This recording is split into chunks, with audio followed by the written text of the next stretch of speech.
Bismillahirrahmanirrahim. Assalamualaikum warahmatullahi wabarakatuh.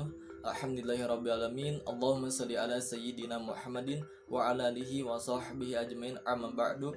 Alhamdulillah, pada kesempatan kali ini saya Ridwan Permana dari kampus UIN Sunan Gunung Jati, jurusan Manajemen Pendidikan Islam semester 1, akan menjelaskan secara singkat bagaimana kronologis perkembangan Islam pada masa pra dan pasca kemerdekaan di Indonesia.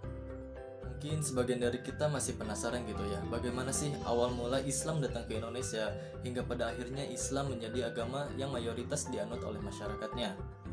Nah, dari beberapa data yang saya temukan, ada 4 teori yang menyatakan bagaimana Islam datang ke Indonesia menyebarluaskan agamanya. Yang pertama, ada teori Gujarat atau teori India. Teori ini menyatakan bahwa Islam pertama kali datang ke Indonesia melalui para pedagang Muslim India. Nah, para pedagang Muslim ini menjalin relasi dengan masyarakat Indonesia di wilayah barat.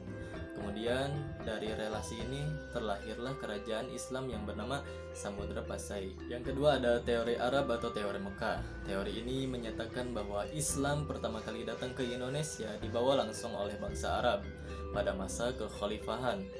Nah, teori ini juga menyatakan bahwa Islam itu disebarluaskan melalui jalur perdagangan, sama seperti teori sebelumnya. Yang ketiga ada teori Persia. Teori ini menyatakan bahwa Islam pertama kali datang ke Indonesia dibawa langsung oleh bangsa Persia, atau yang sekarang dikenal dengan negara Iran. Nah, pendapat ini diperkuat oleh salah seorang ahli di Indonesia yang menyatakan bahwa Islam di Indonesia memiliki persamaan dengan Islam di Persia. Akan tetapi di balik persamaan itu ada juga perbedaannya. Perbedaannya adalah Islam di Persia merupakan Islam Syiah, sedangkan Islam di Indonesia merupakan Islam Sunni. Sehingga teori Persia ini dianggap kurang relevan dengan fakta yang ada. Yang keempat ada teori Tiongkok atau teori Cina. Islam sendiri berkembang di Cina itu ketika dibawa oleh salah seorang panglima perang pada zaman kekhalifahan Utsman bin Affan, yakni Sa'ad bin Abi Waqqas. Sa'ad bin Abi Waqqas ini merupakan salah seorang panglima perang yang dikenal dengan keahlian memanahnya yang sangat hebat. Bukti lain yang memperkuat teori ini adalah banyaknya pendakwah keturunan Tiongkok yang memiliki pengaruh besar dalam Kesultanan Demak, salah satu kerajaan Islam pertama di Jawa. Nah, sebagian di mereka disebut dengan Wali Songo. Dari keempat teori tersebut dapat disimpulkan bahwa Islam pertama kali tiba di Indonesia itu dibawakan oleh bangsa asing, sampai pada akhirnya berdirilah kerajaan-kerajaan Islam pada masa itu. Bertahun-tahun kemudian setelah habisnya masa kerajaan, terbentuk beberapa organisasi Islam guna memperkuat kekuatan Islam pada masa penjajahan dahulu, seperti NU, Muhammadiyah, Persis, dan sebagainya. Islam mengalami pasang surut pada perkembangannya di Indonesia. Bahkan pernah terjadi sejarah pemberontakan yang berlandaskan Islam, namun itu bukan perbuatan yang baik.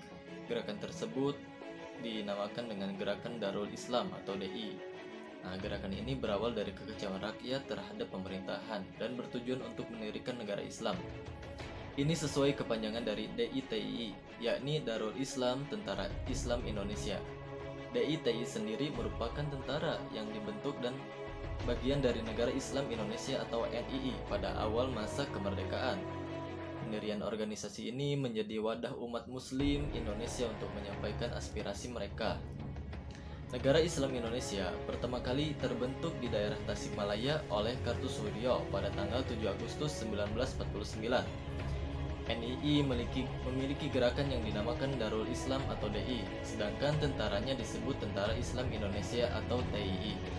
Kartosoewirjo mendirikan NII bukan untuk melakukan pemberontakan atau menyebabkan terjadinya disintegrasi nasional. NII berdiri karena pada tahun 1948 Indonesia terikat dengan perjanjian Renville yang membuat Jawa Barat masuk ke dalam bagian wilayah Belanda. Kesepakatan tersebut menimbulkan awal kekecewaan rakyat terhadap pemerintah yang disusul dengan pemberontakan di beberapa daerah yakni Jawa Barat, Jawa Tengah, Sulawesi Tengah, dan Kalimantan. Alhamdulillah, mungkin pembahasan ini masih banyak kekurangan. Kurang lebihnya mohon dimaafkan, mudah-mudahan ada ilmu yang bermanfaat. Saya cukupkan sekian untuk pembahasan. Wallahu a'lam bishawab. Wassalamualaikum warahmatullahi wabarakatuh.